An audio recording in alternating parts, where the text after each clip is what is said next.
sa kabila ng nangyayari ngayon sa mundo, meron pa ding pag-asa. Yun yung isang bagay na kailangan natin iisipin. That no matter what will happen, that no matter what, for as long as we breathe, can you please breathe? Inhale.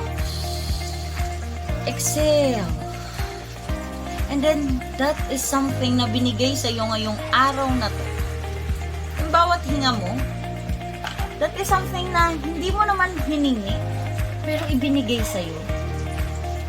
So what more have you need to ask for, diba? Maraming bagay ang ibinigay sa iyo nang hindi mo hiniling. Maaaring may mga bagay kang hinihiling, pero hindi agad ibinibigay. But no matter what, you have to be thankful because you are alive. Diba? There is hope. Today, sana meron tayong isang yun yung isang gusto kong maano nyo na meron pa rin pong pag-asa. Diba? We just need to keep our faith.